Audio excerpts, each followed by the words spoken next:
पता है, जब भी हाई प्रोडक्टिविटी की बातें होती हैं तब हम ओनली मेंटल हेल्थ को इम्प्रूव करने पर ही जोर देते हैं, और प्लानिंग भी मेंटल हेल्थ को इम्प्रूव करने के लिए ही करते हैं। Not only you but also me. मैं भी सेम ही इसी वे में प्लानिंग करता था, तो मेरा सजेशन तो यही है कि प्लानिंग करो ही मत। बट मैं ऐसा बोल क्यों रहा हूँ, इसके पीछे का रीज़न क्या है? बिकॉज हमारी प्लानिंग 3 से 4 दिन ही इफ़ेक्टिव होती है, और 3 से 4 दिन के बाद ख़त्म। 3 से 4 दिन के बाद हमारी आदतें छूटने लग जाती हैं, प्रोडक्टिविटी ज़ीरो हो जाती है, कामों में मन भी नहीं लगता, और ऊपर से भाई साहब इस टाइम तक आते आते हमारा जो कॉन्फिडेंस है वो ज़मीन के भी नीचे घुस चुका होता है। तो फिर हम किन चीज़ों को ध्यान रखें, किन चीज़ों को बैलेंस करें, जिसकी वजह से हमारा लंबे टाइम तक फोकस बना रहे, हमारे काम करने में मन लगे, और हमारी प्रोडक्टिविटी भी इम्प्रूव हो। मतलब कि एक टाइम तक एक सिचुएशन में या कोई एक प्रॉब्लम में हम स्टक होकर ना रह जाएं, हम उससे बाहर निकल सकें। अगर अपनी बॉडी से हाई प्रोडक्टिविटी निकलवानी है तो सिंपली हमें अपनी बॉडी केमिस्ट्री को समझना होगा। मे बी सभी की बॉडी केमिस्ट्री अलग होगी, बट इसके पीछे की साइंस को समझना, देन इसको अपने ऊपर अप्लाई करना। इसके लिए हमें सिंपली अपने आप से एक सवाल पूछना होगा कि हमें हाई प्रोडक्टिविटी चाहिए क्यों। लाइक कोई एग्ज़ाम क्लियर करना हो, या फिर कोई ऐसा काम जिसमें माइंड की एफिशिएंसी लगती हो, जिसमें हमें अपने माइंड को एक्टिव रखना होता हो। मतलब कि पहले हमें अपना पर्पस फाइंड करना है। हाई प्रोडक्टिविटी के लिए हमारी नीड क्या है, मतलब कि हम हाई प्रोडक्टिव इंसान बनने के बाद चाहते क्या हैं, कि हमारे अंदर से किस तरीके का आउटपुट निकले।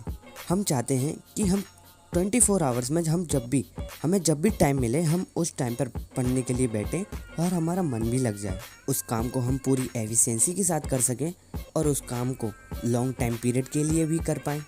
और सबसे मेन चीज़, हमारा उस काम के लिए किसी भी तरह का प्रोक्रेस्टिनेशन ना हो। बट क्या ये रियली में पॉसिबल है? जी हाँ, ये बिल्कुल पॉसिबल है। इसके लिए सिंपली हमें अपनी बॉडी स्टेट और माइंड स्टेट को स्टेबल करना पड़ेगा।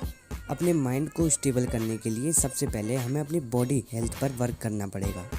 जब हमारी बॉडी हेल्थ अच्छी होगी तब हम ऑलरेडी काफ़ी टाइम तक एक ही जगह पर बैठ कंसिस्टेंट रहकर स्टडी कर सकते हैं। इसके लिए सिंपली करना क्या है, indulge in a hobby to engage your mind.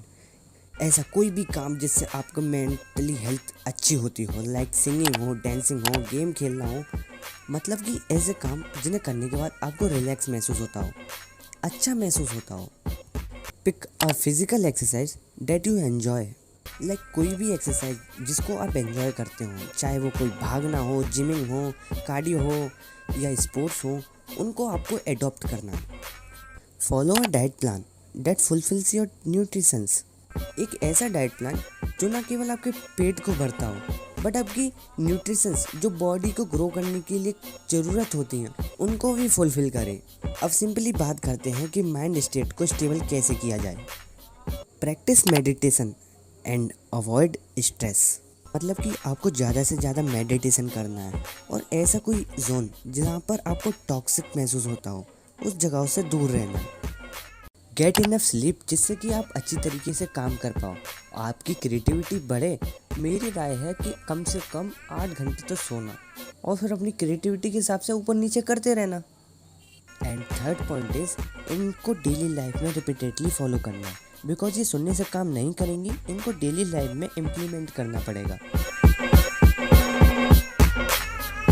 और मेरा स्केड्यूल क्या था और अभी क्या है, ये फिर कभी बताऊंगा।